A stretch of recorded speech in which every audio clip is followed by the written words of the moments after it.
Defensively, we want to apply pressure, right? We want to get up into people and apply pressure on the ball. We want to apply pressure on the wing.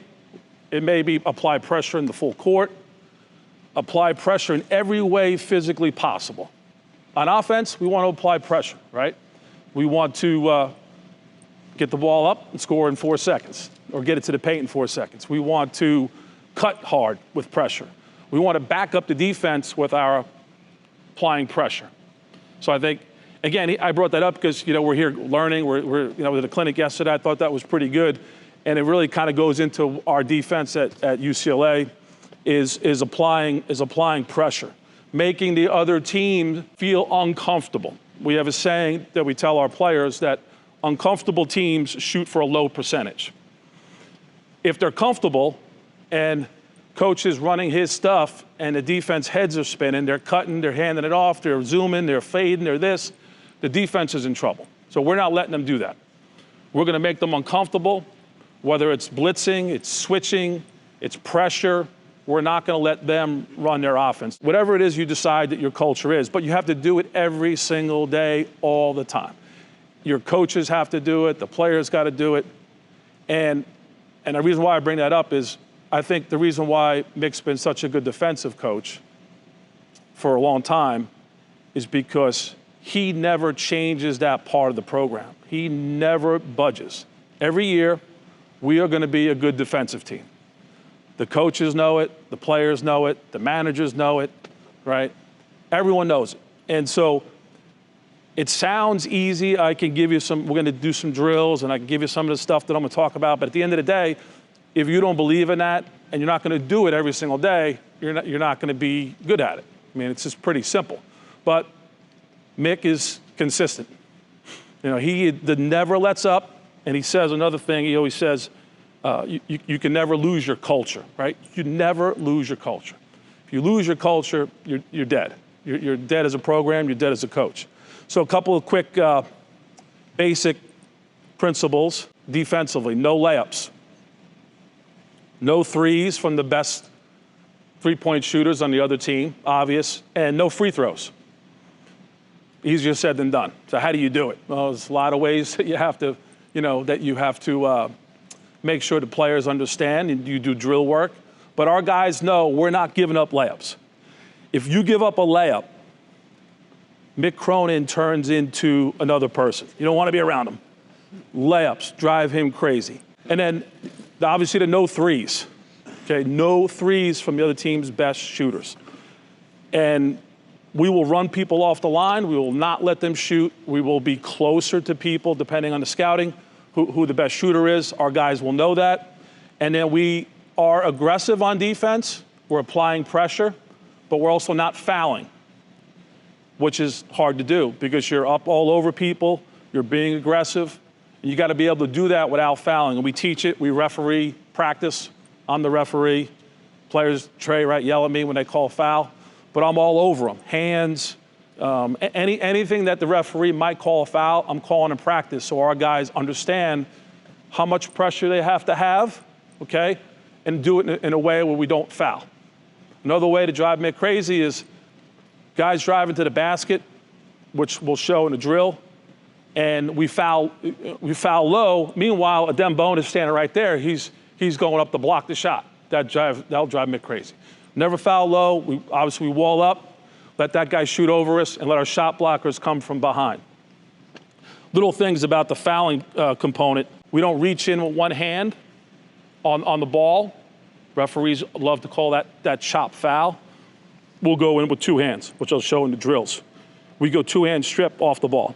That way, referee look like an idiot if he calls that a foul. But if you go in there with one hand, a lot of times the referee will get you on the reach. Some of the drills that I'm gonna show you, they're called deflection drills, which I'm gonna get to in a second here. 40 deflections for us equals victory, okay? 40 deflections for us equals victory. I've been with Mick for 16 years.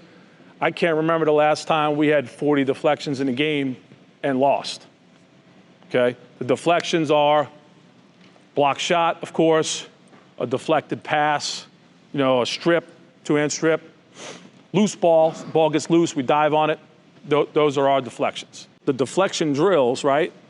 It's just, it's a way to make sure that our guys understand how and why we do them, because it's gonna translate to the games. This way to get comfortable doing it. So we're just not saying, go in there with two hands or passing lanes. We show them with the deflection drills. Now, a lot of our drills are based upon, we used to play a matchup zone at Cincinnati the last 4 years. It's kind of a man zone. Miami Heat do it a lot. I saw the Sixers in the summer league pretty much doing it almost the whole game for the most part. We did it all the time, but our stance was different. So at UCLA, we don't play the matchup, we play man, but we do a lot of things that were similar to the matchup zone. Stance would be one of them. So if you're teaching, Bob Hurley 101 shell defense, one pass away, we're here on the line, up the line, denial. We're gonna teach open stance. So I got coach here, ball's there, one pass away, I'm in this stance, an open stance where I can see the ball, and if the pass is thrown, I'm gonna deflect it with this hand, like we would like in a 2-3 zone. All right, not this way. You got more length, I can see the ball, but I see him, but I also, if my man's beat and he's got his head down, that's when I can go and strip him with two hands, or be in the passing lane to the shooter. Put on the brakes, deflect the pass that way. In the shell, we're in line. I know a lot of teams are more in the gap and give that pass, be there on the drive, give the pass and recover. We just feel like the guys they're so good on offense right now. You do that, you're gonna get killed. So we like to get up more in the passing lane. So he can't throw that pass, and if he has to catch it, he has to jump out, get out of line so he can catch the ball. That takes him off the three-point line. So those are some of the shell principles. You also can help your defense with your offense. Live ball turnovers. You dribble into tight gaps, you throw weak passes, the other team steals it, goes down the other end, you're in trouble. That doesn't help your defense, right? You're giving up turnovers for touchdowns, we call them. Shot selection, taking quick rush shots that your team can't rebound, unexpected shots we can't get back. Well, in order to help your defense out, you got to control the game with your offense. Personnel would help, right? You got Dembona for us, makes your interior defense better. So recruiting, and if you're in the NBA and you're in front office, draft Peyton Watson, draft guys that can defend. One-on-one every day from different areas, close out to the wing, hand it to them at the top, hand it to them on the wing. We play it live, we coach it, we referee it. We usually do a competitive thing with time. So it's like, for us, it's blue and gold. Gold stays on offense, both sides of the floor for 2 minutes. And defense is just keep, you score, next other side go, just keep going, keep score. Guys get into it, but we go one-on-one every day, from a closeout to a hand, and then we'll go one-on-one from half court on the dribble. So every day, one-on-one defense. We'll do our closeouts every day. Phil was busting my chops earlier about that, closeouts every day. One thing on our defense, though, guarding the ball. Whether it's from a closeout or I'm guarding him, we always have, we tell our guys, you have to have your butt to the rim. Never butt to the sideline, butt to the corner, butt to the rim. We don't want middle, but we also don't want to open up so much where we just give guys lanes to the basket, which causes the rotations and the scrambles, which I'm going to talk about and show you guys some of our scramble drills. So we're going to try to do the best we can to stay in front of the ball, make them score over us, right? We're not going to give up threes. We're not going to give up layups. We're not going to foul. We want them to shoot contested pull-ups. That's our defense, contested pull-ups. Our guys know that every day. We talk about it. So chest in front, ass to the rim. Make sure we stay between him and the basket. Don't give up the middle, but don't open up too much. We're not really a huge analytic team. We do use analytics. Ken Palm is something that we'll look at. Defensive efficiency, right? So the last 5 years at UCLA, we were, and I don't know what goes in it, but field goal percentage, points allowed, all that crap. So our first year when we took over, we were 112th in the country. But there was a time, and I don't know where we were, but I know we were like 240 in the middle of the season. We wound up winning 11 out of 14. towards the end of the season before COVID happened, and we got down to 112. 46th the next year, 16th the year after, second in 22-23, and then last year with 7 freshmen, young team, new team, we were 50th, which isn't bad. And I bring that up because your offense, it's great that you can score, that you can apply pressure with your offense, you can get up the floor quickly, but if you don't defend, you are not going to win. And here's my proof. Last year's Final Four teams, okay? UConn, Purdue, NC State, Alabama. Ken Pom, defensive efficiency. UConn, 4. Purdue, 12. NC State, 38th. And Alabama was 111. You might say to me, Coach, if Alabama was probably number 1 in offensive efficiency, that's why they made the Final Four, but probably right. They were probably 1 or 2. But you have to play defense. If you don't play defense, you're not going to win. And our guys know that. We talk about it every day.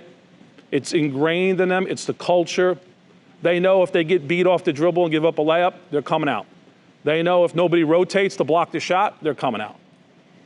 Okay, they know if they don't block out, they're coming out because the other team's going to get a putback layup or they're going to kick it out for a 3. So again, culture, re-emphasizing things, demanding, make sure every day that they know that we're doing this and we're going to become great at it, and then we're going to win more games than we lose. Now, it'd be great to have 5 NBA players at the college level on offense where you're probably not going to lose many games, but realistically, that's not the case. So you better be able to play defense. You better be able to shut down the other team and make them uncomfortable. So I want to pivot to the court. I'm going to use these guys. We're going to show some defensive deflection drills that we do, kind of like a warm-up series that we'll do, and then some scramble drills that we work on all the time because the offense today is so hard to guard. You're going to be put in these situations where you're beat, and then you have to help and rotate and scramble. So these are some of the things that we'll do.